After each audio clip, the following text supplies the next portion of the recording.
Napoléon Bonaparte, né le 15 août 1769 à Ajaccio et mort le 5 mai 1821 sur l'île Sainte-Hélène, est un militaire et homme d'État français, premier empereur des Français du 18 mai 1804 au 6 avril 1814 et du 20 mars au 22 juin 1815, sous le nom de Napoléon Ier.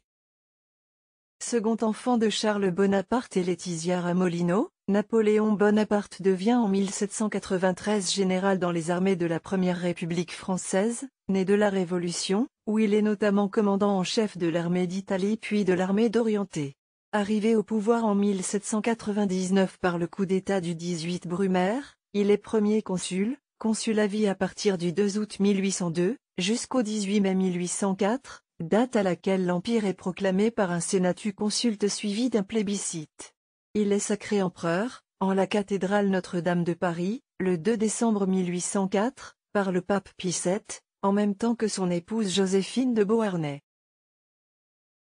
En tant que général en chef et chef d'État, Napoléon tente de briser les coalitions montées et financées par le royaume de Grande-Bretagne et qui rassemblent, à partir de 1792, les monarchies européennes contre la France et son régime né de la Révolution.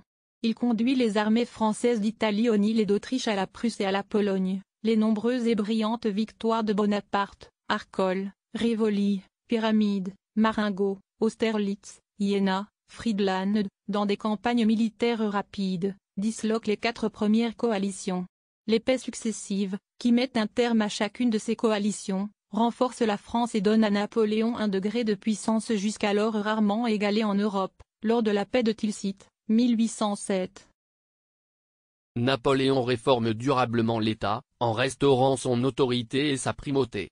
La France connaît d'importantes réformes, qui font de Napoléon l'un des pères fondateurs des institutions contemporaines françaises. En ce sens, les codifications napoléoniennes, dont le Code civil de 1804, permettent de renforcer les libertés individuelles ou l'égalité des citoyens devant la loi, en opérant une synthèse par la garantie de certains acquis révolutionnaires et la reprise des principes traditionnels issus de l'Ancien Régime. L'administration française est réorganisée, avec la création des préfets dans les départements. De même, une nouvelle monnaie émerge, le franc, tandis qu'est activée la Banque de France. Le Conseil d'État est également créé, tout comme les lycées. Napoléon tente également de renforcer l'empire colonial français de l'Ancien Régime en Outre-mer. Alors que la révolution haïtienne tourna la sécession dans cette colonie, Napoléon a rétabli l'esclavage en 1802, rétablissement qu'il souhaite provisoirement, notamment pour empêcher l'indépendance proclamée de l'île par le général Toussaint Louverture. Toujours pour des raisons politiques, Napoléon revend paradoxalement la Louisiane aux États-Unis, en 1803.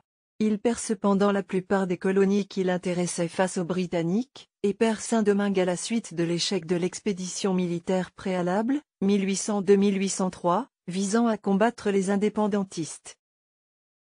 Napoléon porte le territoire français à son extension maximale en Europe, avec 134 départements en 1812, transformant Rome, Hambourg, Barcelone ou Amsterdam en chef-lieu de département français.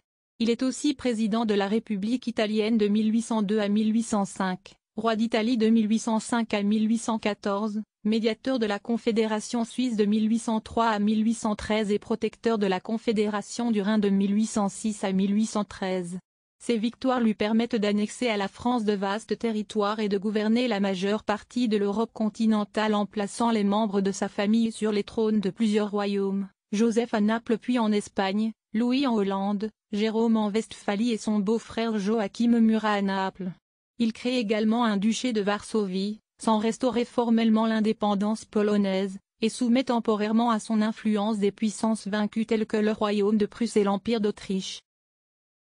Objet dès son vivant d'une légende dorée comme d'une légende noire, il doit sa très grande notoriété à son habileté militaire, récompensée par de nombreuses victoires, et à sa trajectoire politique étonnante, mais aussi à son régime despotique et très centralisé ainsi qu'à son ambition, qui se traduit par des guerres meurtrières, au Portugal, en Espagne et en Russie, avec des millions de morts et blessés, militaires et civils pour l'ensemble de l'Europe. Il est considéré comme l'un des plus grands commandants de l'histoire, et ses guerres et campagnes sont étudiées dans les écoles militaires du monde entier. Alors qu'il finance des coalitions de plus en plus générales, les alliés contre la France finissent par remporter des succès décisifs en Espagne, bataille de Vitoria, et en Allemagne, bataille de Leipzig, en 1813. L'intransigeance de Napoléon devant ses revers lui fait perdre le soutien de pans entiers de la nation française, tandis que ses anciens alliés ou vassaux se retournent contre lui.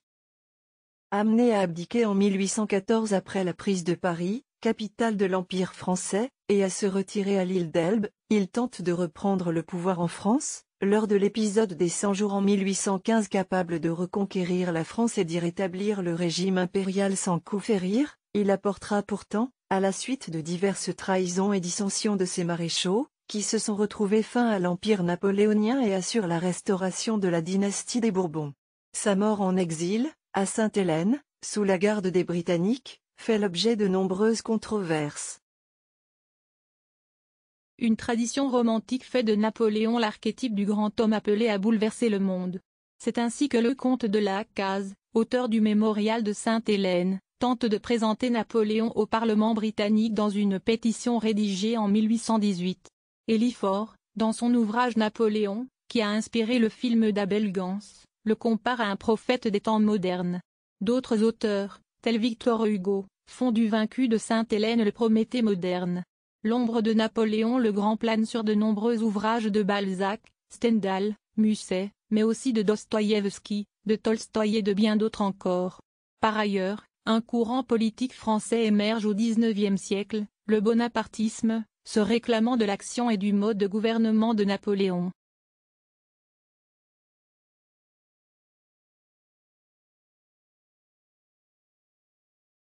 Napoléon Bonaparte naît à Ajaccio le 15 août 1769, jour de la Sainte Marie, patronne de la Corse, dans la maison familiale, aujourd'hui transformée en musée.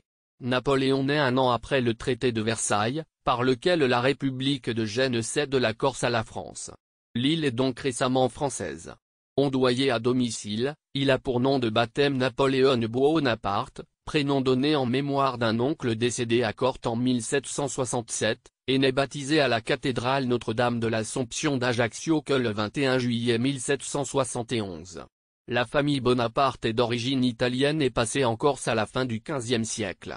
Jean Tullard écrit que, depuis 1616, les Bonaparte sont membres du Conseil des Anciens d'Ajaccio. Ils sont essentiellement notaires, hommes de loi, avocats, et sont alliés à d'anciennes familles seigneuriales insulaires.